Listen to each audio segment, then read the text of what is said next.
She is being a good sister is a correct sentence. However, it does not mean exactly the same thing as she is a good sister.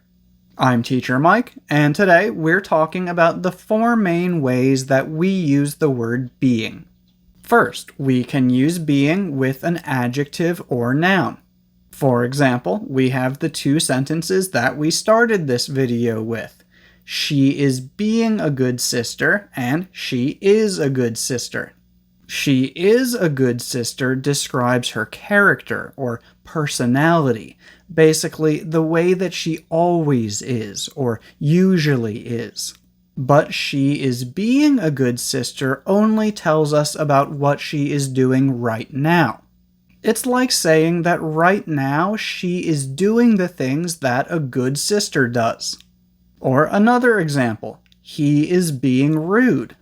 This does not mean that he is a rude person. It just means that right now he is behaving like one. And this is actually a big difference that can really affect the meaning of what you are trying to say. If you tell someone you are being rude, that's kind of like saying, hey, you might not realize this, but the things that you are doing or saying right now are making other people upset, and you might want to stop. But if you tell someone you are rude, that's like saying, I think you're a bad person. And although both of those examples were positive sentences, we can also use this in questions and negative sentences. For example, why are you being so difficult? This basically means, why aren't you cooperating? Or, he's not being truthful. That means he's not telling the truth. And remember, when we use being this way, we are not talking about the person's character or personality. We are only talking about their behavior. And only their behavior at that specific point in time. Also, we do not usually use being this way with adjectives that describe emotions or states. For example, you wouldn't usually say, you are being tired, he is being hungry, or she is being happy. This is because when we use being with an adjective, again, we are describing their behavior. We are talking about the things that they are doing, not how they are feeling. And before we move on to the second way that we use being, if you are finding this video helpful, please don't forget to give it a like. Doing this really helps support my channel, but it also helps other learners like you because it tells them that this is a good video to watch. Now, the second way that we use being is when we use continuous tenses in passive voice.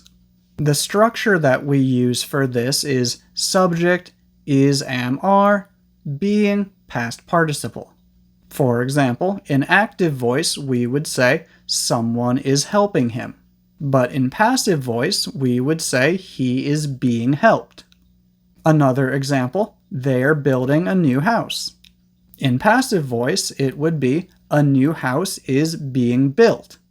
And when talking about the past, we use subject, was, were, being, past participle.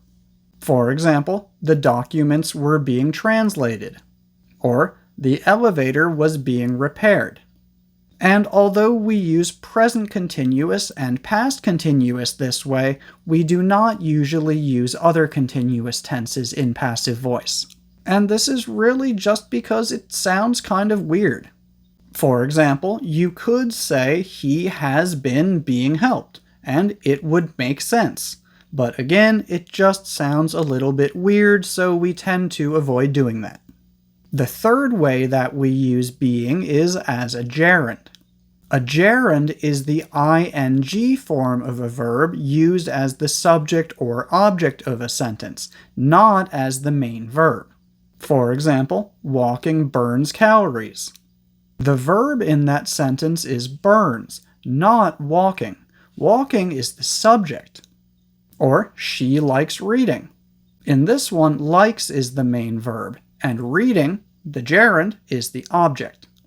So, how do we use being as a gerund? First, we can start a sentence with being, noun, or adjective to talk about what it's like to be something. For example, being a parent is a lot of work.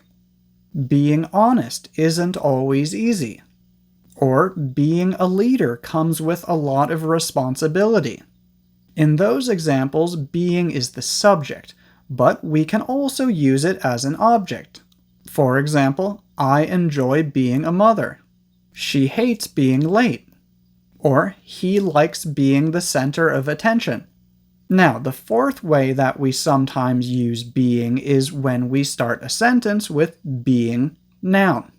And this is basically just a more formal way of saying because someone is. For example, being a manager, she has many responsibilities. That's just a more formal way of saying that because she is a manager, she has many responsibilities. Or being a doctor, he often works long hours. That's just a more formal way of saying he is a doctor, and therefore he often works long hours. Just remember that because this is more formal, you're probably not going to use it super often in conversation. Most of the time, you're probably just going to use because. And you can also use being adjective this way. However, in a lot of situations, doing that just doesn't sound very natural. Also, when we do use it with adjectives, we usually only use it with adjectives that describe something permanent. We do not usually use it with adjectives that describe something temporary. And because that was a lot of information, we're now going to take just about 30 seconds to review the main points and make sure that you remember everything.